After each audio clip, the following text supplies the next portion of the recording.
নতুন বছরে আপাতত স্থগিত এআর রহমানের কলকাতার কনসার্ট। কথা ছিল 11ই জানুয়ারি কলকাতায় শো হওয়ার। 13 বছর পর কলকাতায় শো করতে আসার কথা ছিল এআর রহমানের। 2026 সালের শুরু থেকেই ভারত সহ মধ্যপ্রাচ্যের সঙ্গীত সফরের কথা ছিল।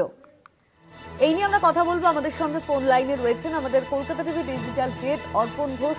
অর্পণ দা, এআর রহমানের কলকাতা কনসার্ট বাতিল করা হয়েছে কি কারণে?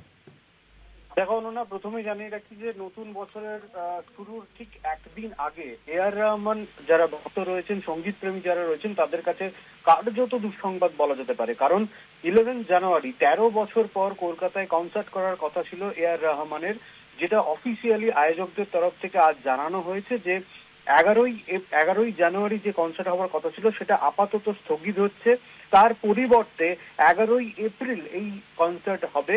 তবে যে এই বারবার মেসি কাণ্ড থেকে আমরা দেখেছি যে টিকিট ফেরত নিয়ে বিভিন্ন রকমের জল্পনা তৈরি হয়েছে, আদৌ ফেরত পাওয়া যাবে কি যাবে না। সেখানে কিন্তু আয়োজকদের তরফ থেকে পরিষ্কারভাবে জানিয়ে দেওয়া হয়েছে 11ই এপ্রিল যে রিশিডিউল করা হলো এআর রহমানের কনসার্ট, সেখানে যারা আসতে পারবেন না তাদের টিকিট কিন্তু 30শে জানুয়ারির মধ্যে নির্দিষ্ট ওয়েবসাইটে ইমেল করলেই সেই অর্থ ফেরত পাওয়া যাবে, সেটা পরিষ্কারভাবে জানিয়ে দেওয়া হয়েছে। কিন্তু প্রশ্ন যেটা হচ্ছে, কেন এআর রহমানের কনসার্ট রিশিডিউল করা হলো বা স্থগিত করা হলো আপাতত, সে বিষয়ে এখনো পর্যন্ত কোনো খবর আয়োজকদের তরফ থেকে পরিষ্কারভাবে জানানো হয়নি। তবে যে বিষয়টি জল্পনা তৈরি হয়েছে যে মেসি কাণ্ডের পরই কিন্তু এই ঘটনা ঘটলো এবং এটা কি কার্যত একটা মেসি এফেক্ট বলা যেতে পারে, সেই নিয়ে কিন্তু জল্পনা শুরু হয়েছে।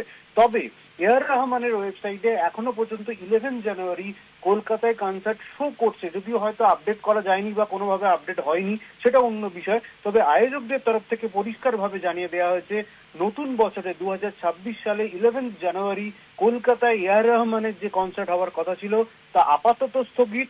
11 এপ্রিল তার পরিবর্তে কনসার্ট হবে। সেই কনসার্টে যারা আসতে পারবেন না তাদেরকে যে টিকিট বুকিং করা হয়েছে তার অর্থ ফেরত দেওয়া হবে। অনন্যা, ধন্যবাদ তোমায় অর্পণ দা। আমাদের সঙ্গে ফোন লাইনে ছিলেন আমাদের ডিজিটাল হেড অর্পণ ঘোষ।